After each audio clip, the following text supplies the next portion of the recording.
विश्व हिंदू सेना के कार्यकर्ताओं ने उत्तर प्रदेश मुख्यमंत्री का पुतला फूंका। पुलिस प्रशासन की बढ़ती भ्रष्टाचार एवं अरुण पाठक को फर्जी मुकदमा वापस ले भेलूपुर सीईओ को निलंबित करें, इसे लेकर आज विश्व हिंदू सेना के कार्यकर्ताओं ने उत्तर प्रदेश मुख्यमंत्री का पुतला दहन किया एवं जय श्री राम के नारे लगाए।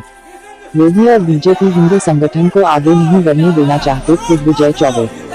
देवरिया जिले में विश्व हिंदू सेना के राष्ट्रीय सचिव दिग्विजय चौबे ने राघव नगर स्थित एक होटल में प्रेस कॉन्फ्रेंस कर पत्रकारों से बातचीत में कहा कि हमारे राष्ट्रीय अध्यक्ष अरुण पाठक बनारस में नेपाल के प्रधानमंत्री के विरोध में बनारस में ऐलान किया था कि जो भी व्यक्ति अपना सर मुंडवाकर ओली के खिलाफ नारा लगाया गाँव से मेरे तरफ से 1500 रुपये पुरस्कार दिया जाएगा। एक व्यक्ति ने सर मुंडवाया और पकड़ा गया और उसने बयान दिया कि मैं कोरोना काल के इस भुखमरी में मर रहा था तो योगी सरकार ने कोई मदद नहीं की। अरुण पाठक के 1500 रुपये देने से मेरे घर पर चूल्हा जला। योगी जी और बीजेपी ये चाहते हैं कि कोई भी हिंदू संगठन न पनपे और कोई भी पार्टी भाजपा के आगे न बढ़ पाए। इसके लिए चारों तरफ आप देख रहे हैं कि राजस्थान और मध्य प्रदेश में देखिए राष्ट्रपति शासन लगाकर क्या ड्रामा कर रहे हैं। इसी तरह कोई भी हिंदू संगठन आगे बढ़ने नहीं दिया जा रहा है। हमारे राष्ट्रीय अध्यक्ष अरुण पाठक को फर्जी मुकदमे में फंसाया जा रहा है। दिग्विजय चौबे ने आरोप लगाया कि बनारस के भेलूपुर के सीओ ने घर में घुसकर पत्नी का बाल पकड़कर खींच रहा है। अभी तक भेलूपुर सीओ पर कोई कार्रवाई योगी सरकार ने नहीं किया। अभी तक 4 पत्र दे चुका हूँ। उत्तर प्रदेश के अलग अलग जिलों के अंदर श्री चौबे ने आरोप लगाया कि राष्ट्रीय अध्यक्ष के दरवाजे पर भेलूपुर के सीओ ने भद्दी गली दी,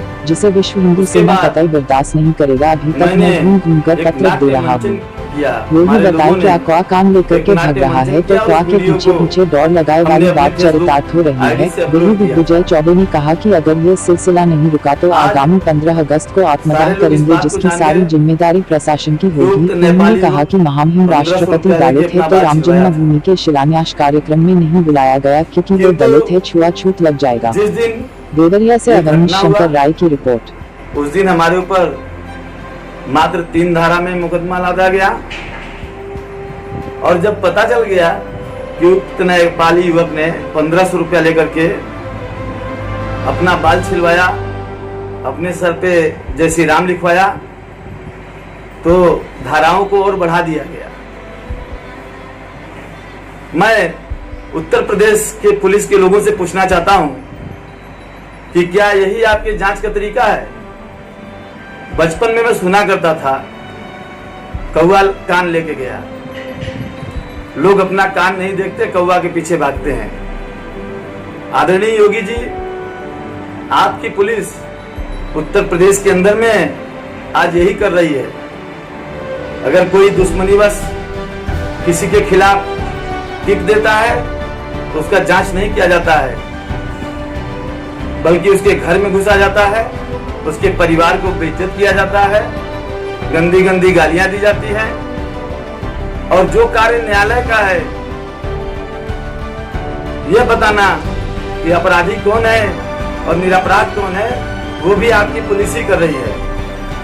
आपके पुलिस को विकास दुबे जैसे क्रिमिनल और अरुण पाठक जैसे एक समाज सेवक में अंतर ही नहीं समझ में आता।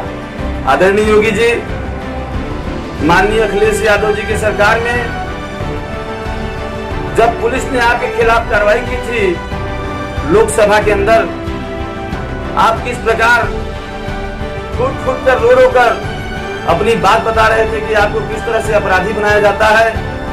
मैं पूछना चाहता हूं आपसे कि क्या उस समय आप अपराधी थे? आदरणीय मोदी जी के खिलाफ जब गोधरा कांड हुआ था और उनका नाम आया था तो क्या वो भी अपराधी थे? आदरणीय देश के गृह मंत्री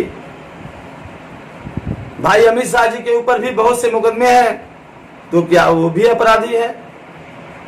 क्या अपराधी और किसी राजनीतिक व्यक्ति में कोई अंतर नहीं होता?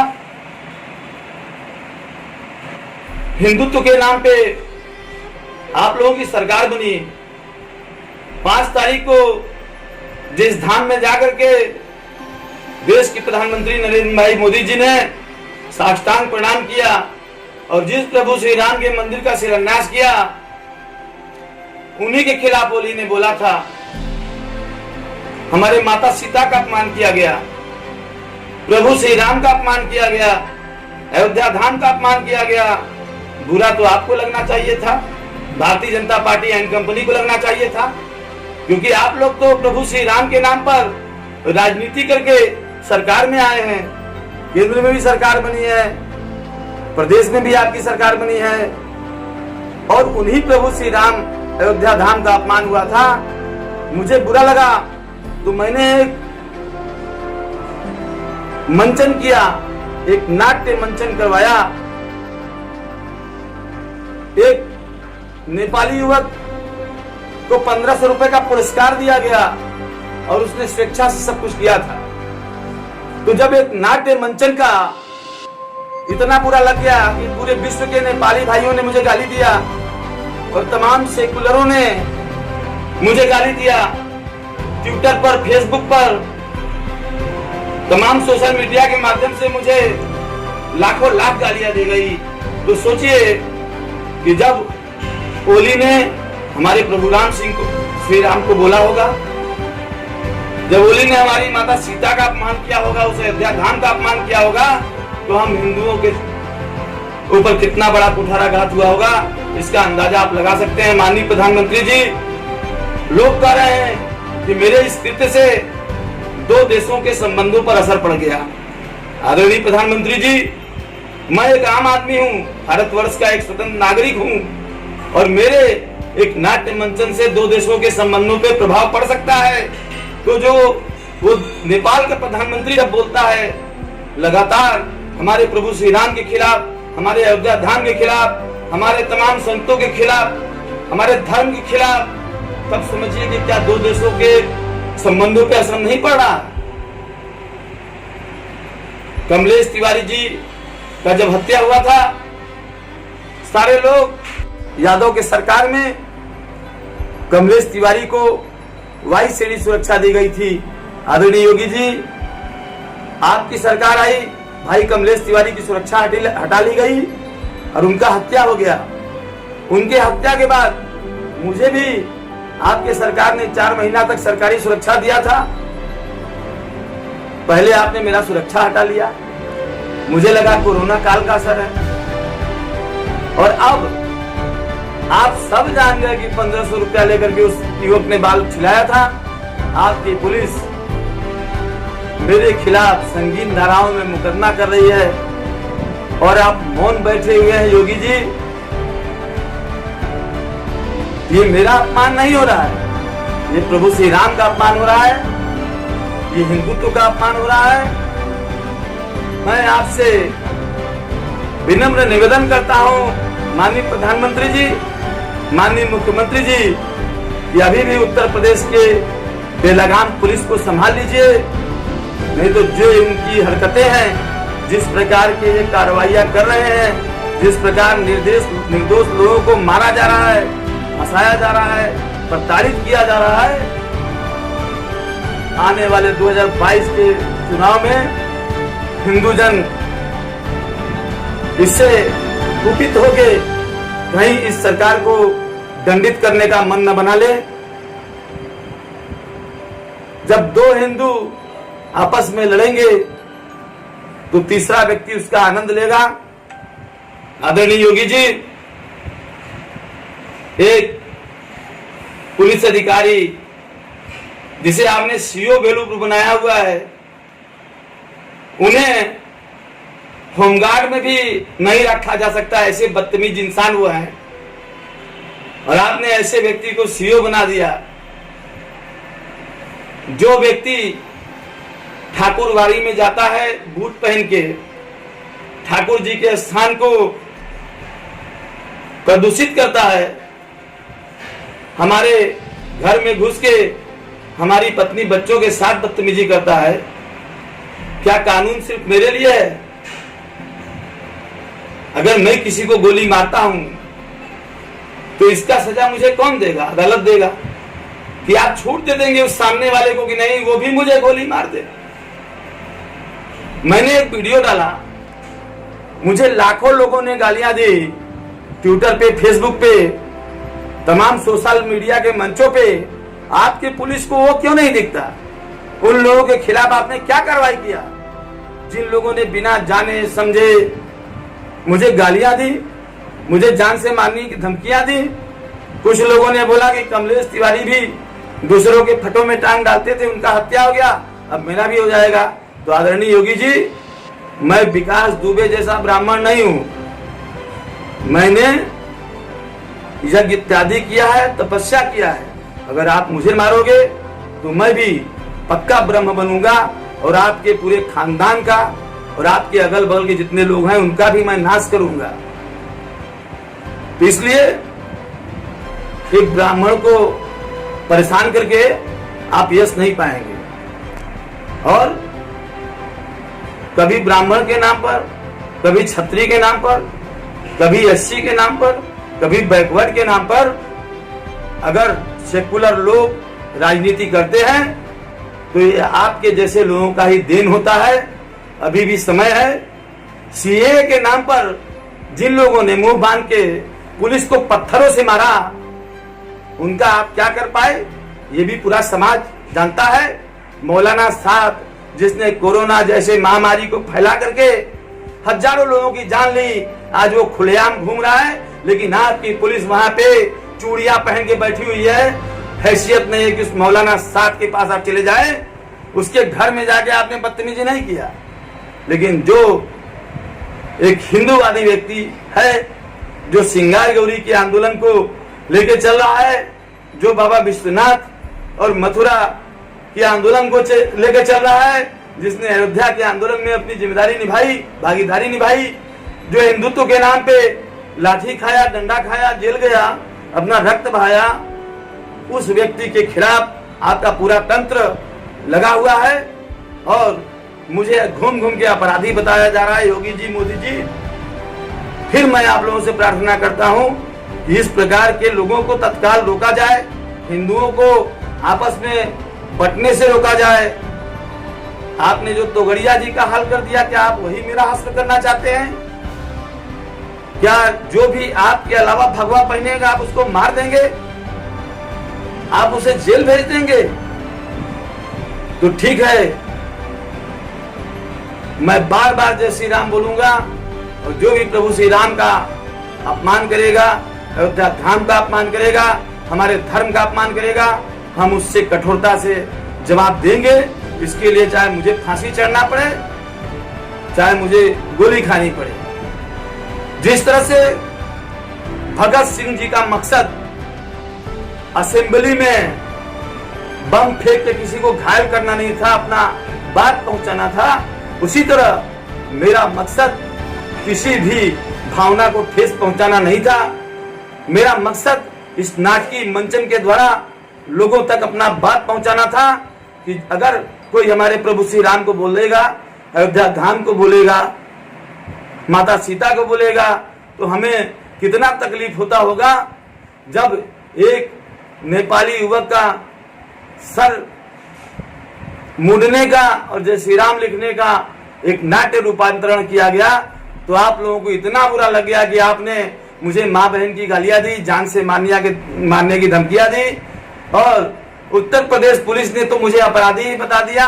मुझे ऐसे ढूंढा गया जैसे मैं लादेन या कोई बड़ा आतंकवादी हूं, या मैं कोई पाकिस्तानी या तालिबानी आतंकवादी हूं, या मैं ISIS का एजेंट हूं। इस प्रकार से मुझे ढूंढा जा रहा था।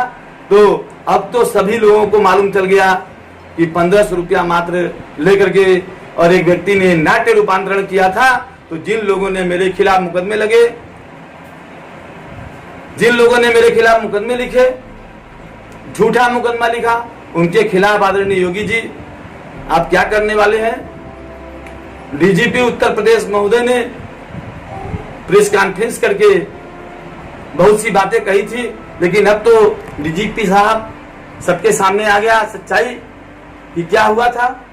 तो अब CO भेलूपुर को सस्पेंड करके कब आप दंडित करेंगे, या उनके साथ जो 10-15 गुंडे गए थे मेरे घर में, उनके खिलाफ आप क्या कार्रवाई करेंगे, या जिन लोगों ने मुझे गालियां दी, अनाप शनाप शब्द कहे, उनके खिलाफ क्या कार्रवाई होती है, ये जनता जानना चाहेगी। जिन हमारे 6 कार्यकर्ताओं को आप लोगों ने जेल भेजा है, अब मालूम चल गया कि नहीं वो भी निर्दोष है, तो अब आगे क्या कार्रवाई होगा इसे जनता जानना चाहती है। और अंत में सिर्फ यही कहना चाहूंगा कि चारों तरफ पूरे विश्व में हम हिंदुओं को जगह जगह प्रताड़ित किया जाता है। कारण यही है कि आज हमारे में एकता नहीं है।